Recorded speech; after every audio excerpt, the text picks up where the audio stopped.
안녕하십니까. 2012년 2월 24일자 주간 시황입니다. 오늘은 그리스 채권 수업은 진행형이라는 내용과 다음 주에는 G20 회의, ECB 자금 대출, 월말 현상 등의 환경이 조성된다는 내용 및 EUR 매도 스퀴즈 지속과 JPY 반등 확대 등의 소식으로 살펴보겠습니다. 먼저 그리스 소식입니다. 지난 금요일 그리스는 기존 채권 보유자들에게 신규 채권으로 교환해 주었고 이 과정에서 기존 채권은 75%의 손실을 감내하게 되었습니다. 여기서 중요한 키포인트는 채권자 참여율인데 최상의 시나리오는 90%의 채권 보유자들이 사인을 하고 채권 교환이 자발적으로 이루어지면서 CDS가 촉발되지 않는 것입니다. 그러나 최악의 시나리오는 75% 이하의 채권자들만이 사인을 하고 모든 채권 수업이 효력을 잃으며 2차 그리스 구제 금융 가능성이 희박해지는 등 그리스 디폴트 위험이 증가하는 것입니다. 그리스 채권 교환이 CDS 지급을 촉발할 경우 우리는 또 다른 금융 부문의 혼돈 가능성을 배제할 수 없을 것이기 때문에 참여율 등에 대한 뉴스에 이목을 집중해야 할 것으로 보입니다. 다음은 다음 주 각종 회의 등 시장 환경 소식입니다. 다음 주는 G20 재무장관 회의가 멕시코에서 있습니다. 시장의 관심은 IMF가 유럽을 지원하기 위한 용량을 확대하기 위해 이들이 신규 자본을 투입할 것인지에 쏠려 있습니다. IMF의 신규 자본 증액이 이루어지지 못할 경우 G20에서 실망스러운 결과가 나올 가능성이 있습니다. 특히 미국의 경우 유럽을 지원하기 위해 IMF에 추가 자금을 투입하는 것은 정치적 자살행위라는 점을 고려할 수 있겠습니다.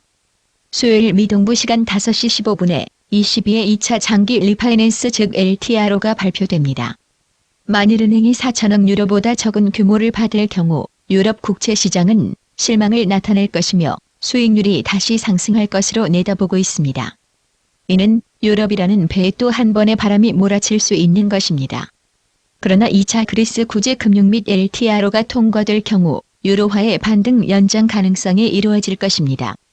또한 다음 주는 월말 포트폴리오 조정 흐름이 나타날 수 있습니다. 이것이 또한 미달러 매도가 연장될 수 있음을 예상케 합니다. 가장 강력한 미달러 매도 신호가 원자재 수출국 통화들에 대해서 나타나고 있고 GBP, CHF 등에도 나타나고 있습니다. 다음은 유로화의 매도 스퀴즈에 의한 반등 연장과 달러엔의 강세 소식입니다. 유로화가 계속해서 강세를 나타내고 있습니다. 유로화 매도 포지션이 계속해서 청산되고 있기 때문입니다. CFTC 지표에 따르면 순매도 포지션의 감소는 170K의 최고 수준에서 축소되고 있는 과정에 있으며 좀 더 축소될 여지가 있는 것으로 보입니다. 유로화는 EU의 부채 위기가 긍정적으로 진전을 보이고 LTRO 가능성, 기타 다소 양호한 지표 등으로 인해 반등세를 나타냈습니다. 우리는 EURUSD가 일목균형표 구름대 상단 바로 위인 1.32503300으로 반락이 있을 경우 매수 시점을 잡을 수 있는 지점으로 보고 있으며 여전히 유로화에 대해서 나올 부정적 뉴스에 대해서는 주의를 유지하고자 합니다. 지난주 우리는 JPY의 약세가 지속될 가능성에 주의를 주었습니다. 그러나 USD JPY 또는 JPY 교차 환율들의 반락은 기대대로 나타나지 않았습니다. USD JPY는 주간 일목균형표 구름대 상단 있는 80.95에 이르렀기 때문에 인내를 가지고 USD JPY가 78.50 내지 79.50 수준으로 내려올 경우에 매수에 나설 것을 제시하고자 합니다.